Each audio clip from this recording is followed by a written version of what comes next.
Have you ever noticed something strange?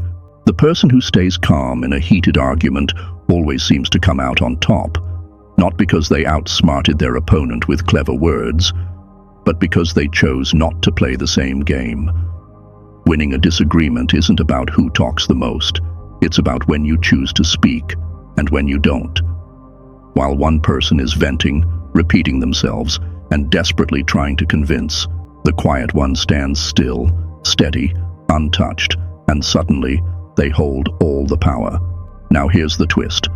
The moment you stop over-explaining is the moment you start to take control. Arguments are like fires. They need fuel to grow. Keep feeding them with reactions, and they'll rage on. But remove the oxygen, stay silent, and watch the flames die on their own. Think of it like chess. A grandmaster doesn't rush. They don't react to every move with panic. They observe, they wait, and then, with precision, they make a single move that changes the entire game. That's the strength of strategic silence. While they're emotionally spiraling, trying to get a rise out of you, you have a choice. Sink into the chaos or rise above it. When you choose composure over chaos, everything shifts.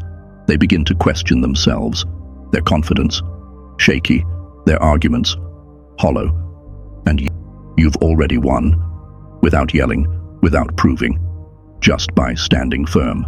So how do you do this? How do you flip the script and stay in control without saying much at all? Stay with me. The final point will flip everything you thought you knew about arguments. Number 1. Stay grounded while they spiral. Let's talk about one of the most overlooked but powerful tools in any disagreement. Remaining centered while the other person loses control. See, most people believe that winning an argument means delivering the sharpest retort, listing all the facts, or raising their voice just loud enough to shut the other person down. But here's the truth. The more emotional someone becomes, the less influence they actually have. The moment someone trades logic for anger, they're not arguing to solve a problem. They're trying to protect their ego. And when you don't respond with the same fire, when you stay cool and grounded, it shifts the entire energy of the conversation. Suddenly, you're no longer their opponent. You're a mirror reflecting their lack of control. Here's the reality. When someone raises their voice, they look unstable. When they interrupt, they look insecure. And when they repeat themselves, it screams desperation. But you're unshaken. You breathe. You observe. You wait. And when you finally respond, if you even need to, your words land with weight. Not because they're loud, but because they're calm, clear, and deliberate. There's a quiet strength in not reacting. Marcus Aurelius once wrote, "You have power over your mind, not outside events. Realize this, and you will find strength. You can't control if someone accuses you unfairly. You can't stop them from twisting your words, but you can control your response. That's your weapon. That's your edge." Let me share a real story. A guy I know, we'll call him Daniel, found himself in a tense office debate. His co-worker was fuming, slamming the table with accusations, demanding answers. Everyone expected a blow-up, but Daniel just listened. No eye rolls, no raised eyebrows, no panic. He waited, and when the storm calmed, he simply responded with clarity and composure. He didn't just win the argument, he earned the respect of everyone in the room. Not because he shouted louder, but because he stood taller. So how do you build this kind of control? First, pause before reacting. When emotions rise, don't speak. Breathe. Let your mind catch up before your mouth opens. Second, lower your tone. Nothing is more disarming than a calm response to a loud attack. It makes the other person seem erratic. Third, watch them unravel. You don't need to attack. Just let their own behavior expose them. In the end, arguments aren't won by volume. They're won by presence, by choosing stillness in the chaos, by being the calmest person in the room. Number 2, ask sharp questions instead of defending yourself. Here's something most people get wrong in arguments. They try to defend themselves. They explain, justify, clarify. But the more you defend, the more ground you lose. Why? Because the moment you start explaining yourself too much, you hand over control. You shift from leading the conversation to chasing it. Here's the truth.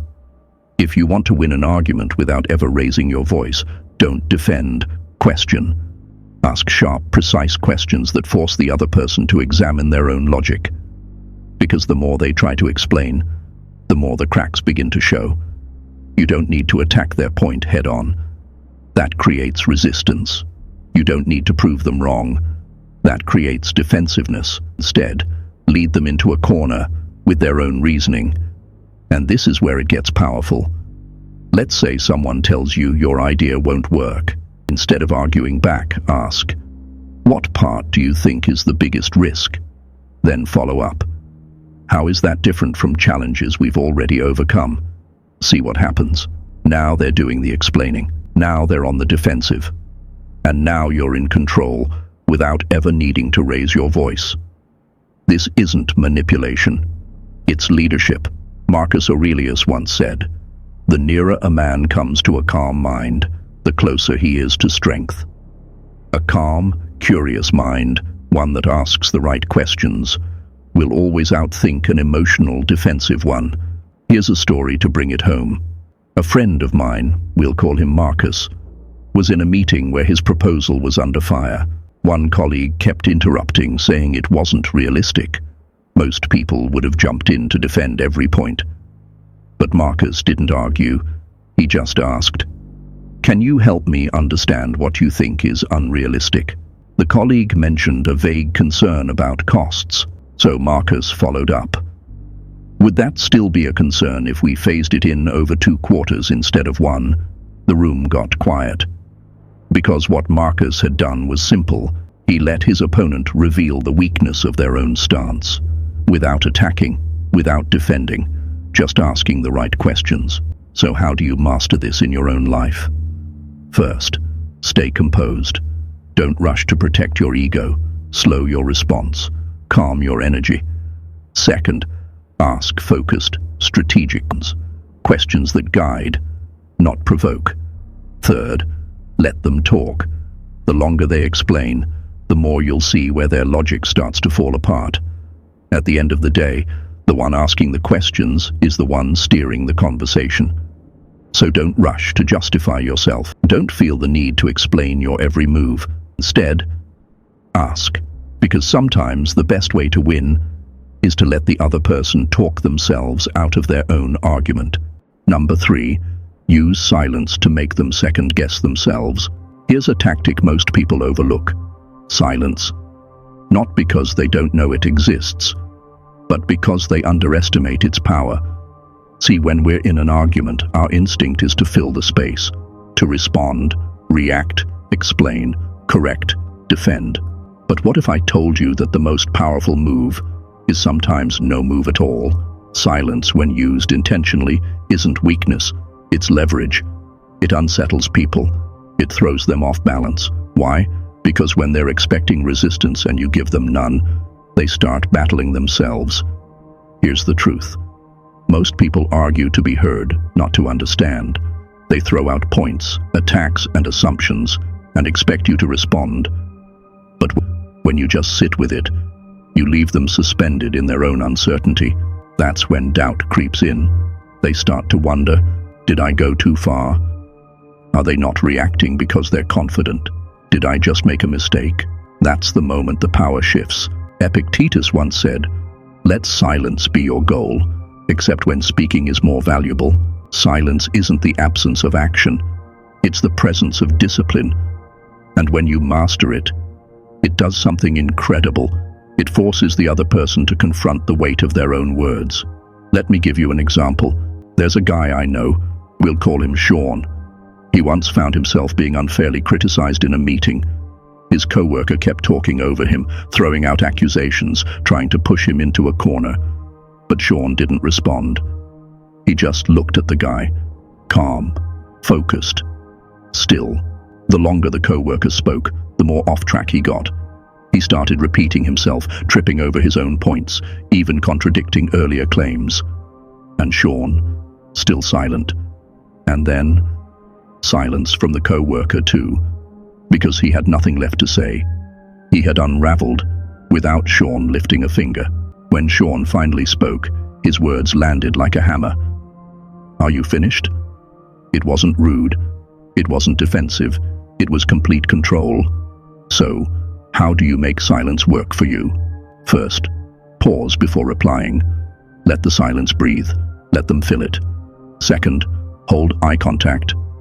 Not in a confrontational way, but with calm assurance. Third, resist the urge to interrupt. Let them speak. Let them overextend.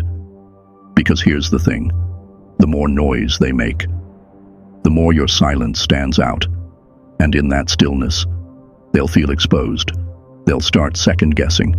They'll trip over their own intensity. Silence is uncomfortable, but that's why it's powerful. Let them wrestle with it. Because sometimes the best way to win is to say nothing at all. Number 4, agree with the truth, then shift the direction.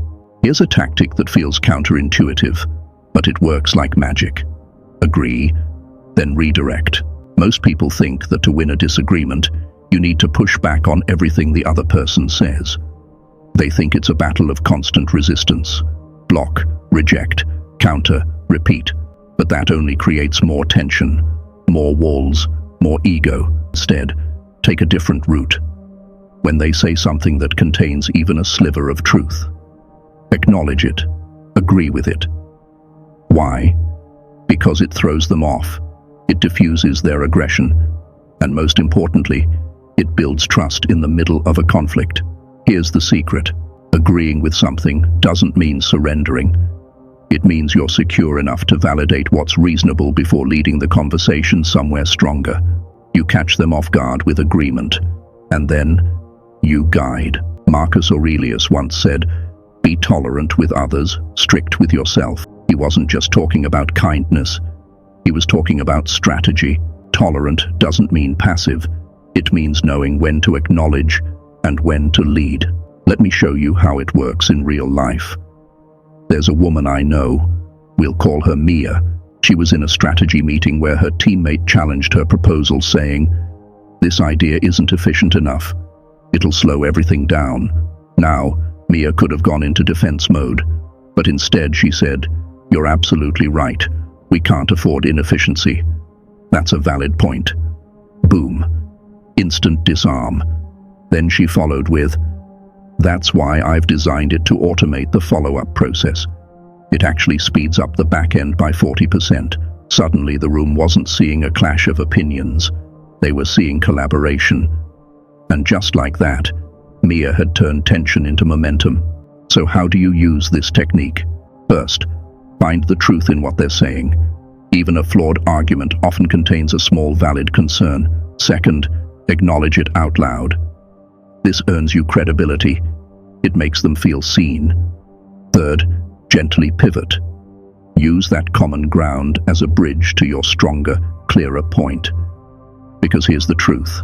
You don't always need to be right in every moment. You just need to lead the direction of the conversation. And when you stop arguing against every word and start moving through them, you stop being their opponent and become the one everyone actually listens to. Number 5. Let them talk themselves into a corner. There's a powerful move in any argument that takes zero effort and delivers maximum impact. Let them keep talking. Most people make the mistake of jumping in too soon, correcting every detail, challenging every claim, trying to win every second of the conversation. But here's the thing. The more someone talks without clarity or control, the more likely they are to slip. Because emotion loves to speak fast, and logic needs time to breathe. If you just listen, really listen, they'll often expose the holes in their own reasoning, without you having to say a single word. Here's the truth. People who argue out of emotion or insecurity usually overextend. They exaggerate. They contradict themselves. They say things they haven't thought through.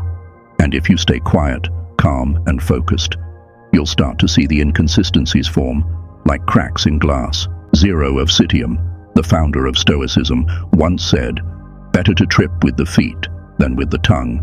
And he was right. Because once someone speaks recklessly, they hand you everything you need to win, on a silver platter. Here's a story for context. I know a guy, we'll call him Eric. He was pitching a new business idea to a group of skeptical peers.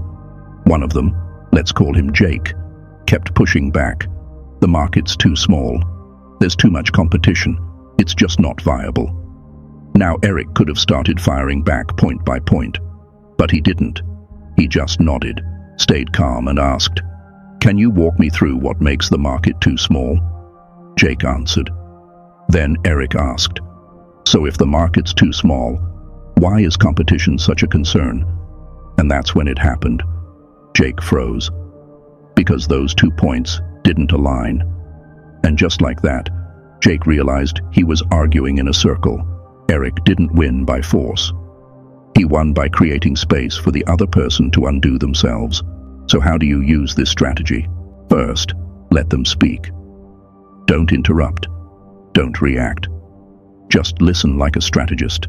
Second, stay fully present. You're not waiting to talk. You're tracking inconsistencies. Third, ask light questions that highlight the gaps. Not to attack, but to clarify. Let them stumble. Because here's what most people forget. The more you interrupt, the more you save them from exposing their own weak logic. But if you step back and let them stretch too far, they'll fall under the weight of their own words. So stay quiet, stay sharp, and when the moment is right, just hold up the mirror. Let them see their own contradictions, and you'll win without ever needing to raise your voice. Number 6, don't take the bait. Stay emotionally detached. If there's one thing emotional people are good at during arguments, it's setting traps. They don't want a fair discussion. They want a reaction. Because once you react, they've got you. They want you to feel disrespected. They want to trigger your pride. They want you to fight their fight on their terms. But here's the key. Don't bite. Refuse the invitation to emotional chaos. Because once you start reacting, you stop thinking. Here's the truth. Most arguments aren't really about facts. They're about feelings. People want to win, not because they're right, but because it gives them control. So when you stay emotionally detached, when you don't flinch, don't raise your voice, don't get baited, you strip that control right out of their hands. Marcus Aurelius said it perfectly. The best revenge is not to be like your enemy. That means, when they get loud, you get quieter.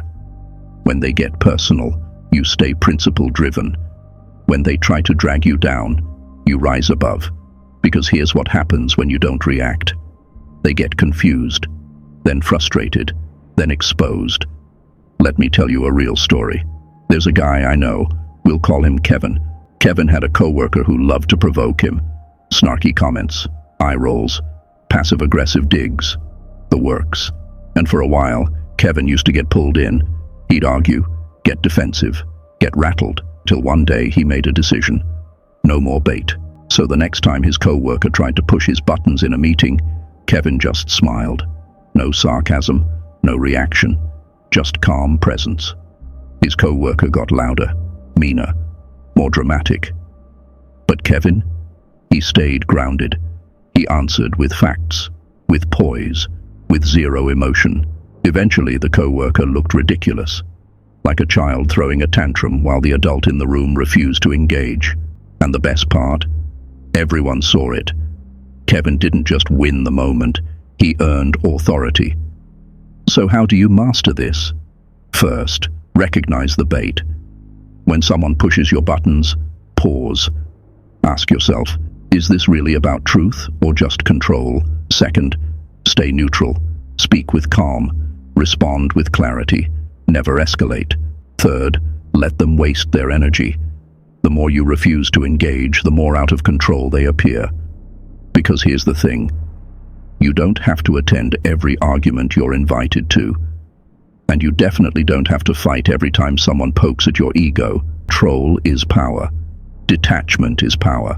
And when you stay unshaken, you turn their chaos into your clarity. Number 7, make your point, then stop talking. There's a mistake that even smart people make in arguments. They talk too much.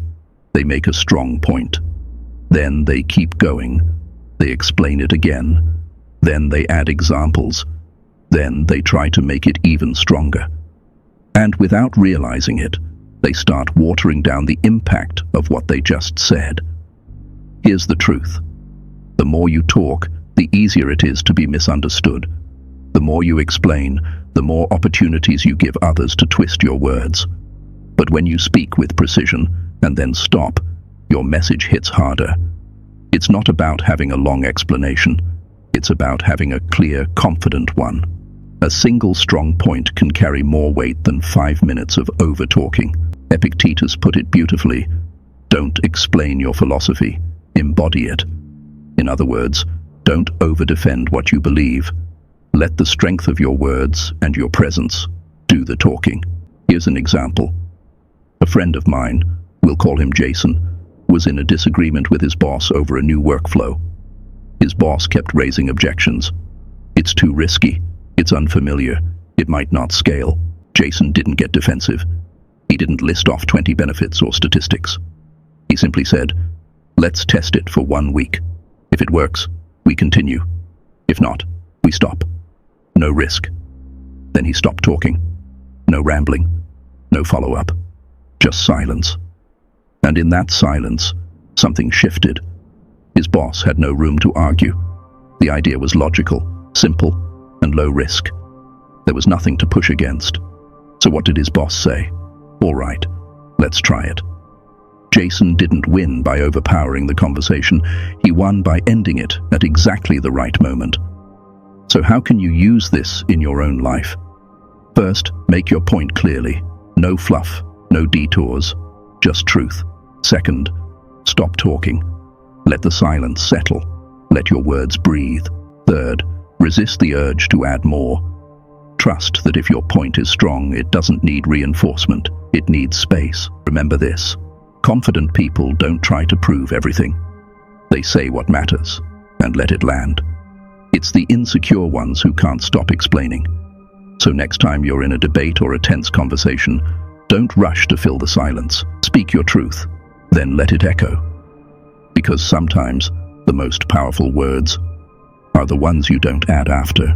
Number 8. Know when to walk away. Here's a truth that takes real maturity to understand. Not every argument deserves your time. Some people don't argue to find clarity. They argue to feel superior, to waste your energy, to pull you into a spiral that goes nowhere. And if you engage with them, if you feel the need to win every time, they've already taken something from you. Your peace. The smartest move. Walk away. Not out of weakness. Not because you lost, but because you realized the game wasn't worth playing in the first place. Here's the reality. When someone is locked into their own ego, when they refuse to listen, when they aren't interested in understanding, there's nothing you can say that will change their mind. And that's okay. Epictetus said it best. It is impossible for a man to learn what he thinks he already knows. Trying to convince someone who refuses to consider another viewpoint is like arguing with a brick wall and expecting it to grow ears. Sometimes the strongest thing you can do is say, "You might be right," and then walk away. Let me share a final story. There's a man I know. We'll call him Ben. He had a co-worker who lived to argue. Every meeting turned into a power struggle. Facts didn't matter. Logic didn't matter. All that mattered to this co-worker was being right. At first, Ben tried to engage. He explained. He reasoned. He stayed calm. But nothing worked, because the other guy wasn't there for a solution. He was there for dominance. So one day, Ben did something different. He listened, smiled, and simply said, "I hear you. Let's move on." No drama, no closing statement. No need to be right. And guess what happened? The co-worker had no fuel left, no fight to win, nothing to push against. Ben had won by refusing to play. So how do you know when it's time to walk away? First, ask yourself, is this conversation going anywhere? Or are you just running in circles? Second, Consider their intent. Are they seeking truth or control? Third, protect your peace. No argument is worth losing your emotional balance. Because here's what wise people understand. You don't need to fight every battle to prove your strength. Sometimes, the greatest power is choosing not to swing at every pitch. Let them talk. Let them chase the wind. You've already moved on, with your energy, clarity, and peace intact. Final message. Real power isn't loud. It's still. What if winning an argument was never about overpowering the other person, but about mastering yourself? We often think that control comes from being the loudest, the smartest, the fastest to reply. But true control, the kind that commands respect, comes from staying calm, asking the right questions, using silence as strength, and knowing when to walk away. Let the world argue. Let others spiral, over-explain, and chase validation. You stay rooted, strategic, unshaken, because when you master your response, you master the moment. And the person who controls the moment controls the outcome. If this message spoke to you, don't keep it to yourself. Drop a comment below with a simple, "I choose calm." And if you found value here, hit that like button. It tells me to keep bringing you content that sharpens your mindset and strengthens your presence. Subscribe if you haven't already, and let's keep building this community of quiet strength and intelligent power, one insight at a time. Till next time, stay calm, stay sharp, stay untouchable.